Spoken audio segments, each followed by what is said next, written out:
The alarm screamed through the bridge of the salvage ship Mercy's Run. Captain Marcus Chun looked up from his coffee, eyes narrowing at the display. A distress signal. Ancient. Very ancient. Captain, that's a Varath signature, his first officer said, voice tight with disbelief. But that's impossible.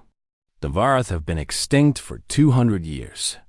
Marcus studied the data streaming across his screen. The signal pulsed weakly, like a dying heartbeat in the void. It came from deep space, far from any trade routes or colonies. Going there would burn fuel they couldn't afford to waste. The company would be furious. Set course, Marcus said quietly. Sir, we don't have the fuel margin for... I said set course. Marcus's voice was firm, but not unkind. Someone's alive out there. We don't leave people to die alone in the dark. The crew exchanged glances but obeyed. They knew their captain. Once Marcus Chen made up his mind about saving someone, nothing could stop him. 3 days later, they found it. The Varath ship hung in space like a crystal cathedral, beautiful even in death. Its hull was made of something that looked like frozen light, covered in strange symbols that seemed to shift when you weren't looking directly at them. The ship was massive, easily 10 times the size of the Mercy's Run. Life signs? Marcus asked. 1. Very faint. And sir, there's something else. The readings show thousands of stasis pods. Most are failing. Marcus felt his chest tighten. Thousands of lives, hanging by a thread. Get me over there, now. The airlock hissed as Marcus stepped aboard the alien vessel. The interior was like walking through a frozen dream. Everything was smooth curves and soft light, so different from human ships with their hard angles and harsh lighting. The air tasted strange, metallic, and sweet at the same time. He found her in what looked like a command center. She was tall, taller than any human, and her skin had a faint crystalline quality that caught the light. Her eyes were the color of deep space, dark purple with flecks of silver. She was beautiful in a way that made Marcus's heart ache, like looking at a piece of art you could never own. She opened her eyes as he approached. For a moment, they stared at each other across the gulf of species and time. You are human, she said in perfect English, though her voice had a musical quality, like wind chimes. The soft flesh ones. You survived. You spread across the stars. My name is Marcus Chun. I'm captain of the salvage ship that picked up your distress signal. Are you injured? She sat up slowly, movements precise and controlled. I am Science Officer Kelsha of the Varath Preservation Fleet. I am surprised. When we entered hibernation, humans were barely reaching their own moon. Now you travel the deep void. How long have we slept? 200 years, Marcus said, gently. Something flickered across her face. Pain, maybe.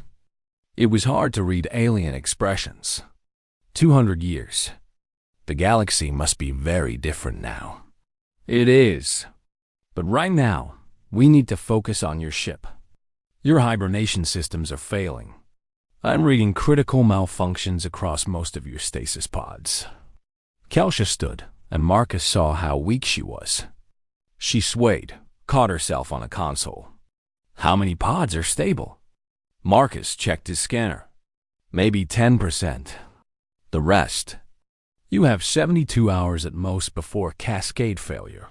10,000 Varath sleep on this ship, Kelsha said, her voice hollow.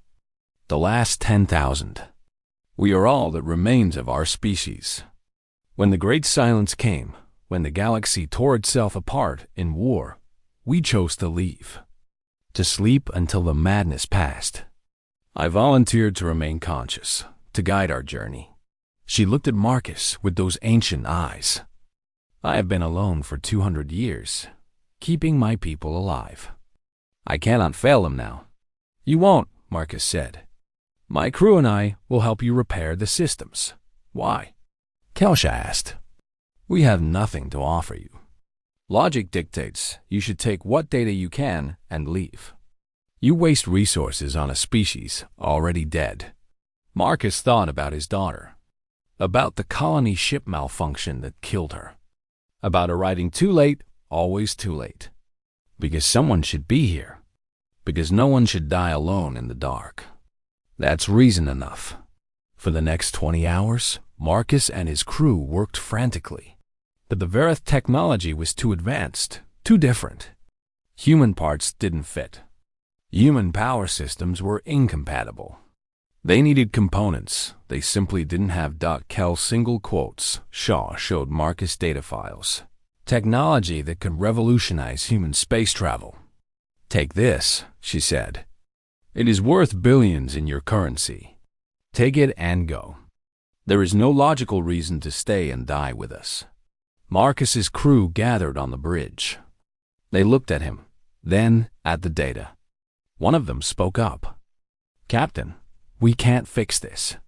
We don't have the parts, the knowledge, or the time.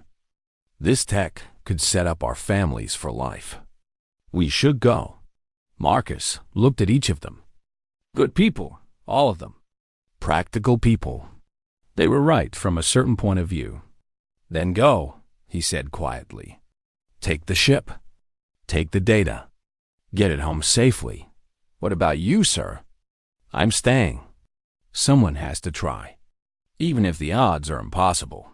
He smiled sadly. Tell my brother I'm sorry. Tell him I couldn't leave them. His first officer stepped forward. Marcus, this is insane.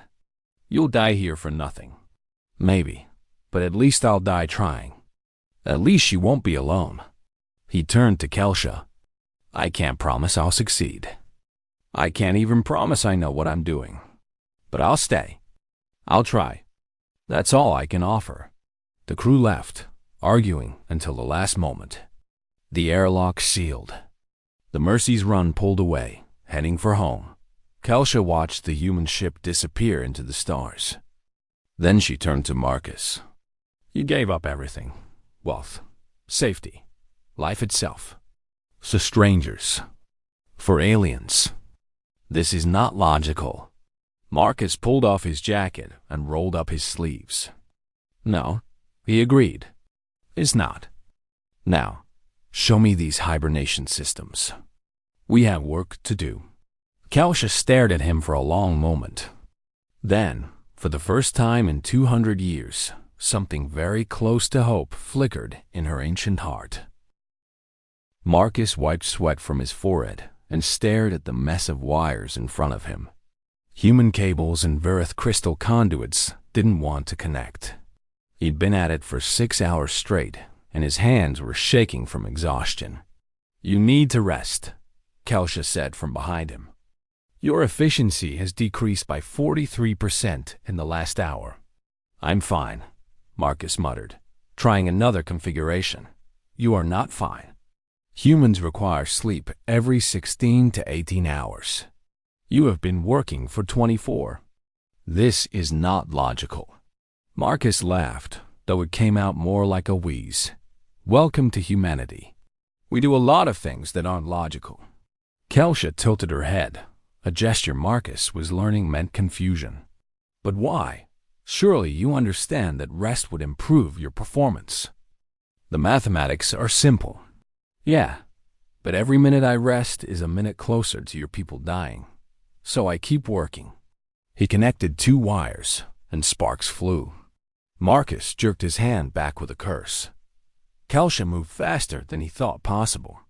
Her crystalline fingers gently took his hand, examining the burn. You injured yourself. This reduces efficiency further. It's just a small burn. I've had worse. But Marcus let her apply some kind of gel from her medical kit. It felt cool and immediately stopped the pain. I do not understand you, Kelsha said softly. The probability of success is 3.7%. You know this. Yet you damage yourself trying to achieve the impossible. Explain. Marcus flexed his hand, testing it. Because 3.7% is better than 0. Because miracles happen. Because sometimes you get lucky. He met her eyes, because hope isn't a calculation. Hope. Kelsha repeated the word like it was foreign. An emotional state based on desire rather than data. The Varath eliminated such inefficiencies from our genetics 800 years ago. That's sad, Marcus said. Hope is what keeps us going when everything says we should quit. They worked in silence for a while. Marcus noticed that Kelsha watched him constantly, studying his methods. She seemed fascinated by how he approached problems, using intuition and guesswork where she used pure mathematics. Tell me about the Great Silence, Marcus said, as he rewired another junction. What happened to the galaxy while your people slept? Kelsha's expression grew distant. We were peacekeepers once. The Varath maintained order across 700 systems. We were efficient, logical, fair. But then the younger races began to war. They fought over resources, over ideologies, over things we considered trivial. We tried to stop them. We failed. So you left? We chose survival over compromise. We saw that the galaxy was entering a dark age. War would consume everything. So we gathered our people, built this ship, and slept until the madness passed. She paused. We thought we were being logical. Now, I wonder if we were simply afraid. Marcus heard something in her voice. Something that didn't match what she said about Varath not having emotions. You've been alone for 200 years. That must have been hard. Loneliness is an emotional state. I should not experience it, but her voice cracked slightly. Yet I did. Every day, I walked these empty halls. Every day, I checked the pods, hoping all would wake someday. Every day, I was alone. I'm sorry, Marcus said. And he meant it. They managed to restore power to 2 more hibernation sections. 400 lives saved. But it wasn't enough. At this rate, they'd save maybe 3,000 before the whole system collapsed. Marcus was running on fumes now. His vision blurred. His hands fumbled with tools.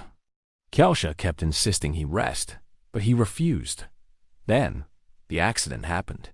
Marcus was deep in the ship's power core, trying to reroute energy from non-essential systems. He didn't see the cascade failure coming. Didn't realize that removing one particular crystal would destabilize the entire grid. The explosion threw him backward.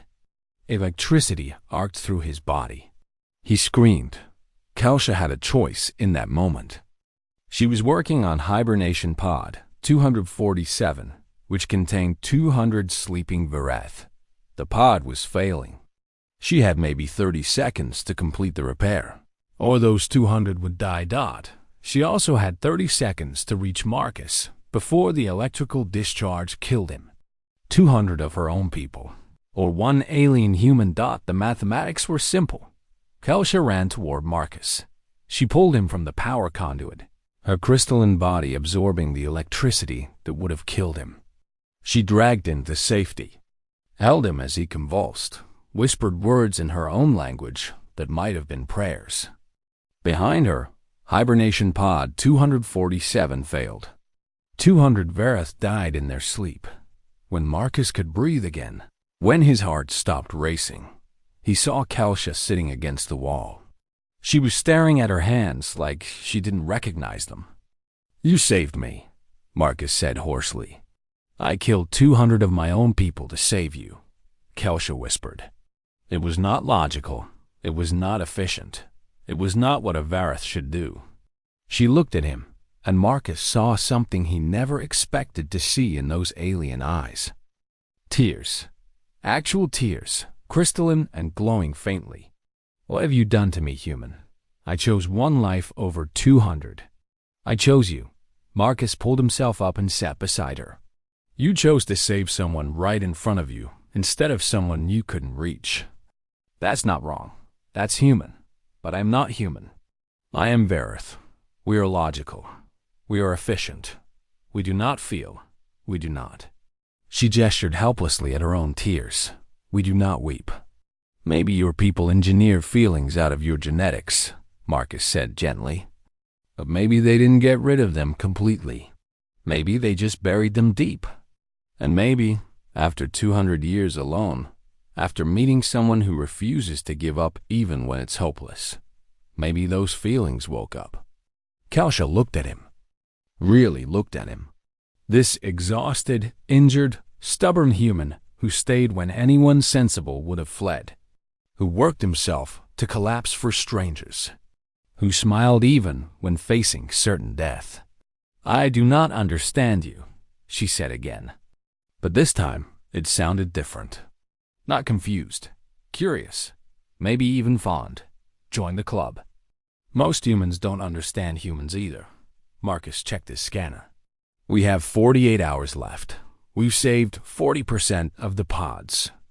We need to save at least 80% to give your species a real chance at survival. The probability of that is, I don't care about the probability, Marcus interrupted. I care about what's possible. And as long as we're breathing, anything is possible. Kalsha stood and offered him her hand. Marcus took it, and she pulled him to his feet. "You are the strangest being I have ever encountered, Marcus Chen. I'll take that as a compliment. Now come on. We have work to do." They walked back into the heart of the ship, side by side, human and Verith, logic and hope, working together against impossible odds. And for the first time in 200 years, Kalsha didn't feel alone. 24 hours remained, and Marcus was out of ideas. He sat in the ship's mess hall, staring at a plate of Verith nutrition paste that tasted like cardboard mixed with metal. Kalsha had insisted he eat something, and he was too tired to argue. "We cannot save them all," Kalsha said. She stood by the viewport, looking out at the stars. Her voice was calm, controlled. Back to pure logic. "We have restored 40% of the hibernation systems. That is 4,000 Verith. More than I hoped when I sent the distress signal. You should be proud." "Proud?" Marcus set down his spoon. 6,000 of your people are going to die, and you want me to be proud? You did everything possible. The mathematics were against us from the start. 4,000 is a success by any reasonable measure. I don't accept that." Marcus stood, even though his legs shook with exhaustion. "There has to be a way. Some trick we haven't thought of." There is not." Kalsha turned to face him. "I have run every calculation, every simulation. The ship's power grid cannot support more than 40% of the pods. This is physical law, not opinion. Even you cannot argue with physics, human." Marcus paced the small room. His mind raced, grasping at straws, at crazy ideas. What if we didn't try to power the pods? What if we just kept them cold? Cold. Yeah, the hibernation systems fail because they overheat. They need constant cooling. But what if we made the whole ship so cold that the pods didn't need active cooling? What if we turned the ship into a giant freezer? Kalsha accessed her internal computer, running numbers. The energy required to cool the entire ship to such temperatures would be enormous. We do not have sufficient power reserves. What if we used the ship itself? Tore out non-essential systems, used the materials to build heat sinks? Cannibalized the structure? Marcus knew he was reaching, but desperation made him bold. "You are suggesting we destroy the ship to save the people inside it? Why not? Once your people are awake, they won't need this ship anymore. Human colonies can house them until they rebuild. The ship is just metal and crystal. The people matter." Kalsha went very still. She computed for nearly a minute. The probability of success is 12%. The ship might tear itself apart. The stress could cause catastrophic failures. We could lose everyone, or we could save everyone. 12% is better than 0. You keep saying that. Better than 0. Better than nothing. As if hope alone can change mathematics. Marcus smiled, tired but genuine. Sometimes it can. Call it the human factor. We're too stupid to know when we're beaten. Kelsha studied him for a long moment. Then something that might have been a smile touched her crystalline features. Very well. Show me your stupid human idea. The next hours were chaos. Marcus and Kelsha tore through the ship like hurricanes, identifying systems they could sacrifice. The beautiful crystal walls came down. The elegant power conduits were stripped. The art and culture of an entire civilization was reduced to raw materials. Kelsha worked alongside him, and Marcus noticed she no longer spoke in pure logic. She made intuitive leaps. She took risks. She hoped. "We are vandals," she said at one point, pulling down a wall covered in Vareth history. "Future generations will curse us for destroying these archives." "Future generations will exist because we destroyed these archives," Marcus countered. "That's what matters." They built the heat sink in the ship's core. It was ugly, crude, held together with human welding and Vareth crystal bonding. It looked like it might fall apart if someone sneezed near it. "This is insane," Kelsha said, staring at their creation. "Yep, ready to turn it on." She met his eyes. "No, but let us do it anyway." Marcus threw the switch. The heat sink roared to life. The ship groaned, metal and crystal protesting as temperatures plummeted. Frost formed on every surface. The beautiful, elegant Vareth ship became a frozen tomb, but the hibernation pods stabilized.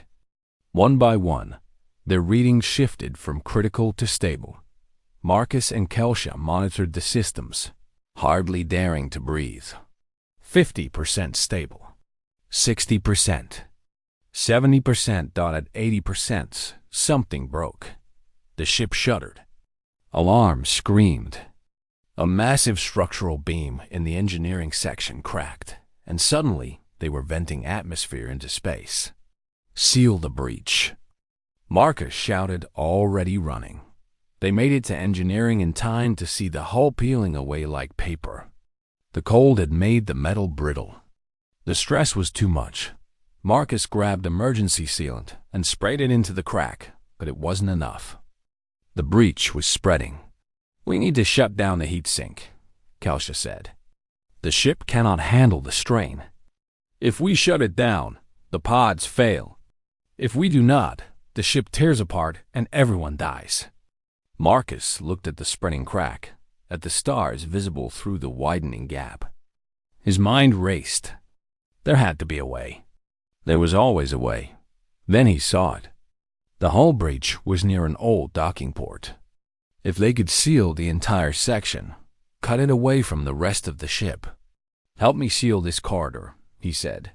They worked together, triggering emergency bulkheads, cutting off the damaged section from the rest of the ship.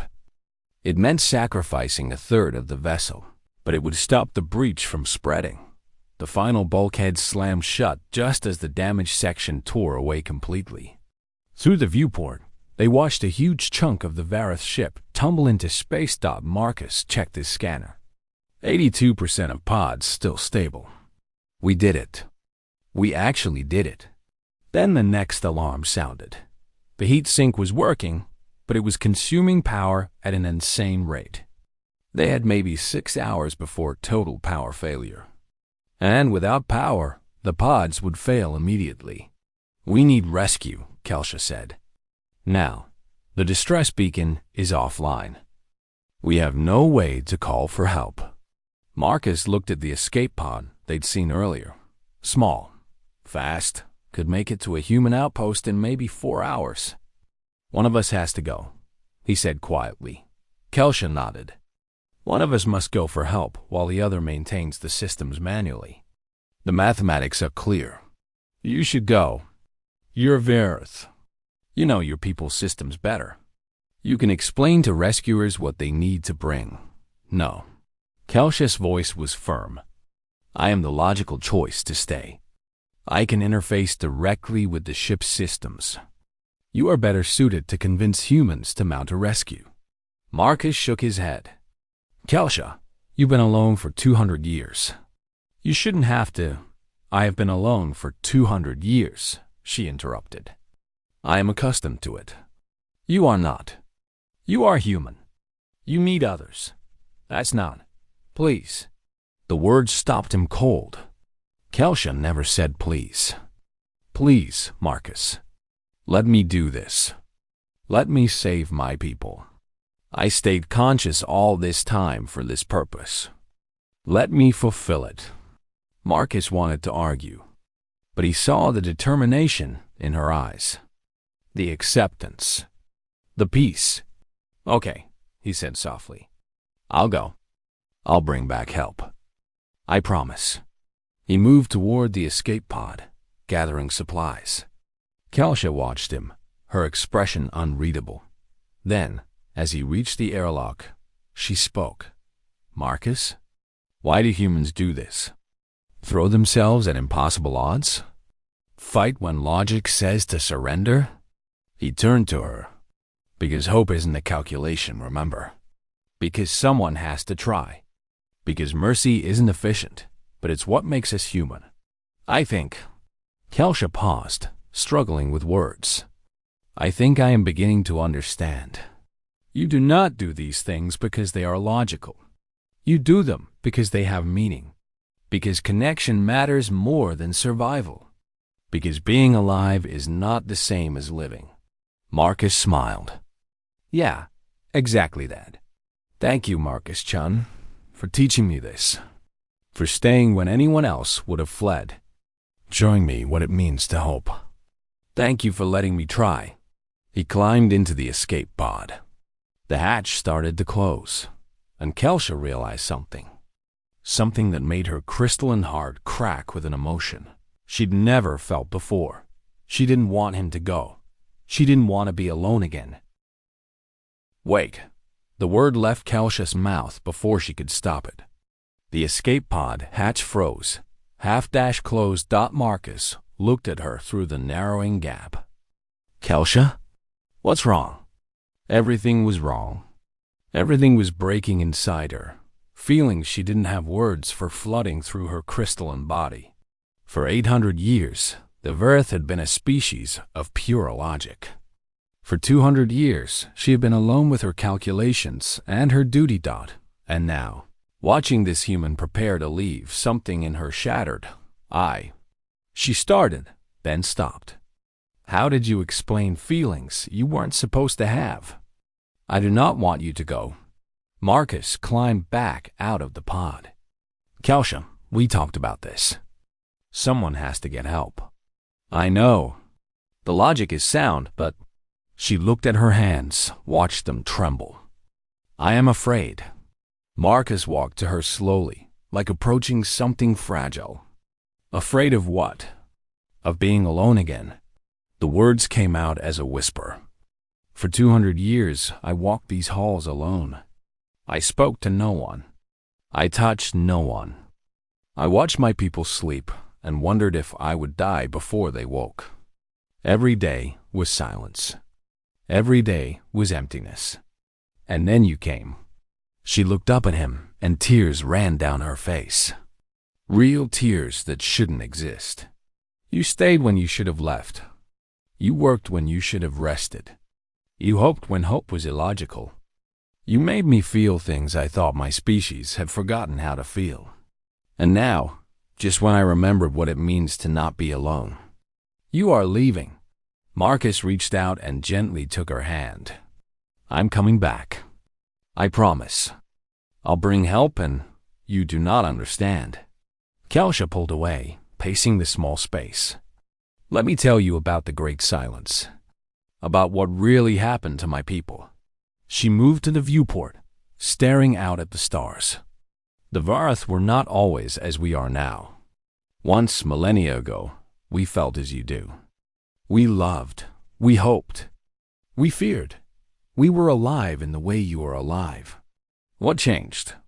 We became advanced. We solved hunger, disease, death. We mastered technology and science.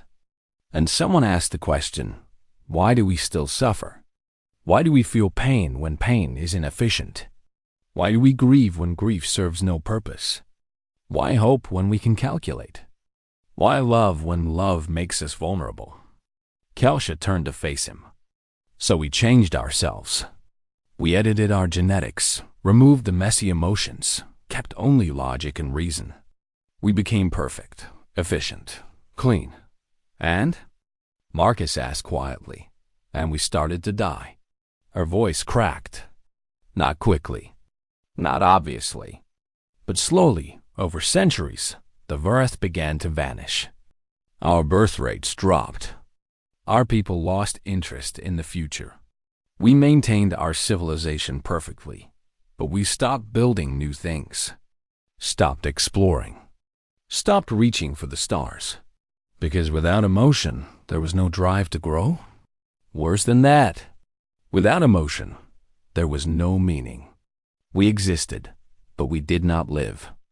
We maintained, but we did not create. We survived, but we did not thrive. She laughed bitterly. We thought we were evolving beyond our primitive feelings. We were actually dying out. The Great Silence wasn't a war, Marcus said, understanding. It was civilizations like yours, all making the same choice. Yes, across the galaxy, species reached a certain level of advancement and faced the same question, logic or emotion. Most chose logic. Most quietly faded away. The galaxy is full of perfect, logical civilizations that no longer exist. She walked back to him. Only the chaotic species survive. Only the ones who keep their messy emotions, their illogical hopes, their inefficient love. Only the ones who haven't optimized away their humanity. Or their Verith ITY, in your case. Despite everything, Kelsha smiled. Yes, that is why when I woke and saw humans had spread across the stars, I was shocked. You should have been conquered by more advanced species. You should have been absorbed by more efficient civilizations. But you are everywhere, growing, thriving, alive in a way the galaxy has not seen in millennia. Because we're too stubborn to know when to quit? Because you care about things that don't make sense to care about. Because you stay when you should leave. Because you hope when hope is illogical. Because you... She looked at him, really looked at him. Because you make me feel things I should not feel. And I realize now that these feelings are not weakness.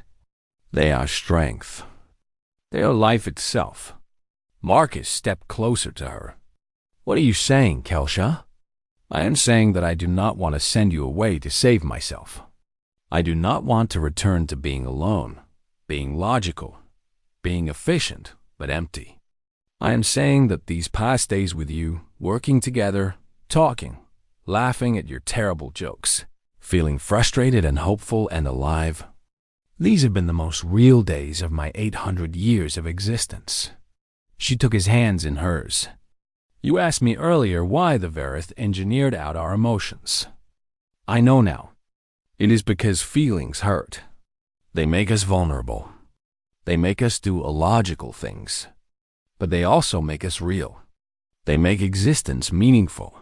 And I do not want to lose this. I do not want to lose you. Kelsha. Marcus's voice was rough with emotion. I know the mathematics. I know one of us must leave for help.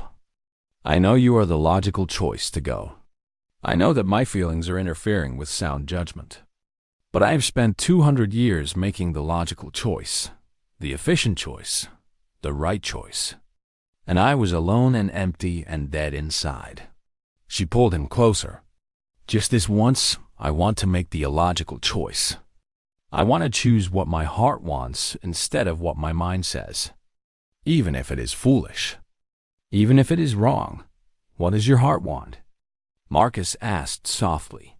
Kelsha looked at him, this strange, wonderful, impossible human who had crashed into her life and woken something she thought was dead forever. This being who showed her that survival without meaning was just a slow death. This friend who stood with her against impossible odds and smiled while doing it. I want you to stay, she whispered.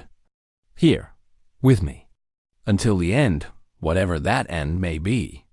I want to face the darkness together rather than alone. I want to know that if these are my last hours, I spent them with someone who matters. Someone who taught me what it means to be alive. She stepped back, giving him space. Giving him the choice. I know I have no right to ask this. I know it is selfish and illogical. I know you could save yourself, could bring back help, could survive. But I am asking anyway, because you taught me that hope is not a calculation. Because you taught me that some things matter more than survival. Her voice dropped to barely a whisper, and more tears fell down her crystalline face. Will you stay, human? Will you stay with me, here in the dark, even though it makes no sense? Even though you could save yourself? Will you choose connection over survival, just as you have shown me to do? Will you stay? The question hung in the air between them. The escape pod waited, door open, offering salvation. The ship groaned around them, dying slowly. Marcus looked at Kelsha, at this ancient being who had just learned to feel, to hope, to care about something beyond pure logic, who was asking him to make the most illogical choice of all. He looked at the escape pod, at survival, at the smart choice. Then he looked back at Kelsha, and he smiled. You want to know something? He said. I never actually planned to go. Kelsha stared at Marcus, her expression frozen in confusion. What? Marcus walked away from the escape pod and sealed the hatch with a firm press of the button. I wasn't going to leave. I was going to put you in that pod and send you for help while I stayed here to maintain the systems. But that makes no sense. You have a better chance of convincing humans to mount a rescue. I said this already. The logic was clear. Yeah, well, I wasn't planning to argue with you about it. I was going to trick you into the pod and launch it before you could protest. He smiled sheepishly. Guess that plan fell apart. You would have sacrificed yourself? Condemned yourself to certain death. Someone had to stay. Someone had to keep the systems running. And Kelsha, Marcus moved closer to her. You've been alone for 200 years. You've carried the weight of your entire species through the darkness. You deserve to be the one who lives. You deserve to see your people wake up. That is not logical. No, it's not. Marcus took her hands again. You asked me if I would stay. You asked if I would choose connection over survival. But Kelsha, I already made that choice. I made it when I sent my crew away. I made it when I stayed to help you. I made it every moment since, every time I could have given up, but didn't. He looked into her eyes, those strange and beautiful alien eyes that had learned to cry. You want to know why? Not because of duty. Not because it's the right thing to do. Not even because of honor or nobility or any of that noble nonsense. Then why? Because where else would I want to be? Marcus's voice was soft but fierce. You asked me to stay. But Kelsha, I was never planning to leave. Not really. Because for the first time since my daughter died, I'm not alone in the dark either. Kelsha went very still. You've been alone for 200 years, Marcus continued. You've carried impossible burdens. You've learned to hope, to feel, to care about an illogical human who should mean nothing to you. You've shown me that even after everything you've lost, you can still find meaning, still find connection, still find a reason to fight. He smiled, and it was the saddest, happiest smile she'd ever seen. So yes, I'll stay. Not as a human. Not as a rescuer doing his duty. Not as someone trying to be a hero. But as your friend. As someone who understands what it's like to be alone. As someone who wants to spend whatever time we have left with someone who finally understands why we have to try, even when trying makes no sense. Kelsha's legs gave out. She would have fallen if Marcus hadn't caught her. They sank to the floor together, two beings from different worlds, holding each other in the dying light of a doomed ship. I am speechless, Kelsha finally whispered. In 800 years, no one has ever chosen me over survival, over logic, over life itself. Then 800 years of people were idiots. She laughed. Actually laughed. It was a strange crystalline sound, rusty from disuse but beautiful.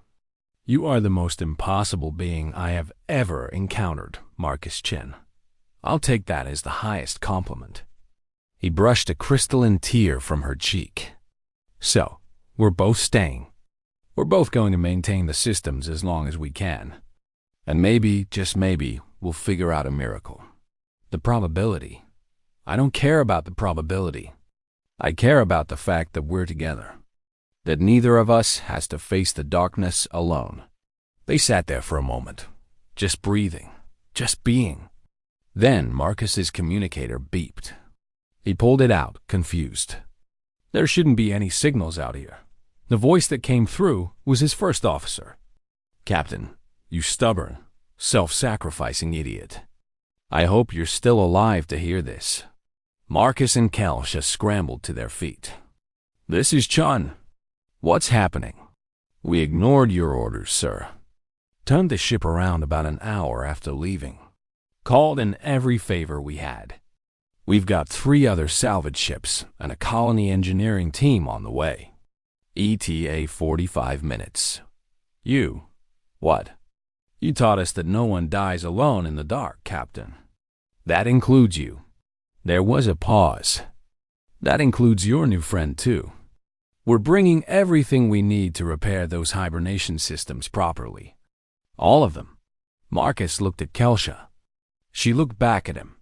For a moment, neither could speak. Then Kelsha started crying again. But this time, they were tears of joy.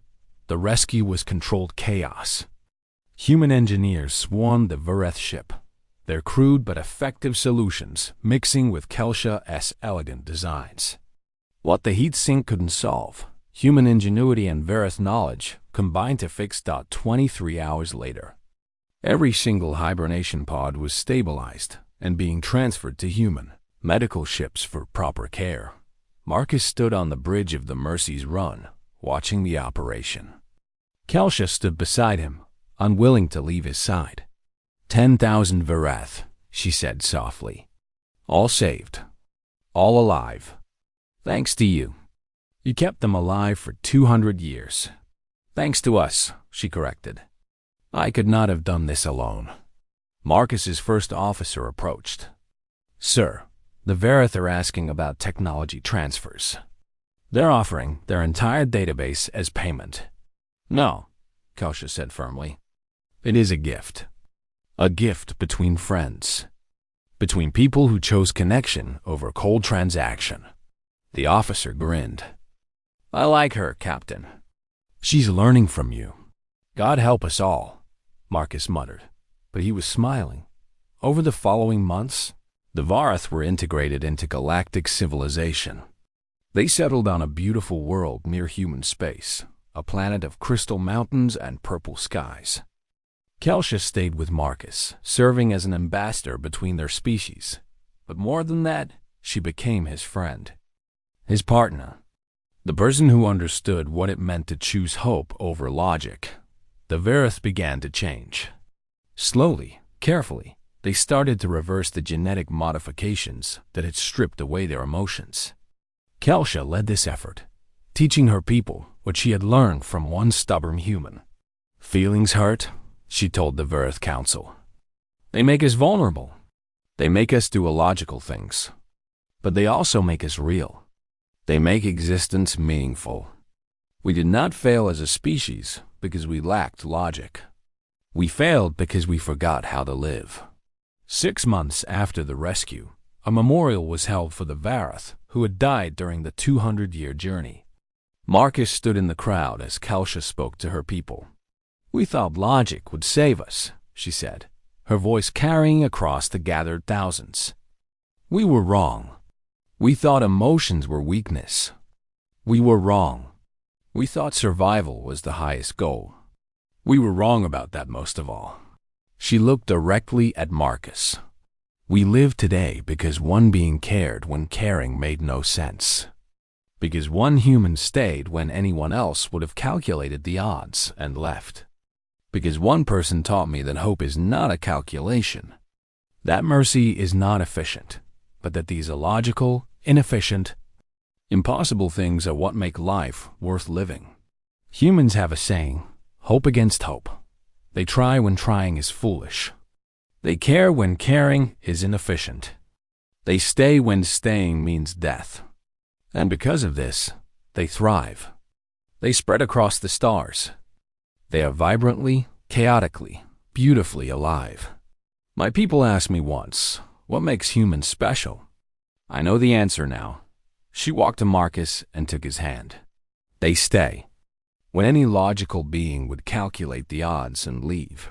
When any efficient species would preserve themselves, humans stay.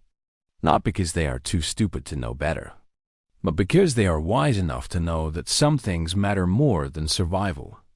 That connection matters more than safety. That living matters more than simply existing. The crowd was silent. The Varath nearly died because we forgot this truth. We exist today because one human remembered it for us. We live today because someone showed us that hope is not a weakness. That caring is not inefficient. That staying, even when it makes no sense, is the most logical thing of all. She turned to Marcus, this being who had changed everything, who had taught an ancient species to feel again. Thank you, Marcus-chun, for staying, for teaching us to live again, for showing us what it means to be truly alive. Marcus smiled, that crooked human smile that Kelsha had grown to love. Thank you for asking me to stay, for giving me a reason to hope again, for reminding me that even in the darkest night, we don't have to be alone. They stood together as the memorial ended, as the Varath celebrated life instead of mourning death. Human and alien, logic and hope. Different species, different worlds, different ways of thinking, but friends, partners, two souls who had faced the darkness together and found light. And in the end, that made all the difference.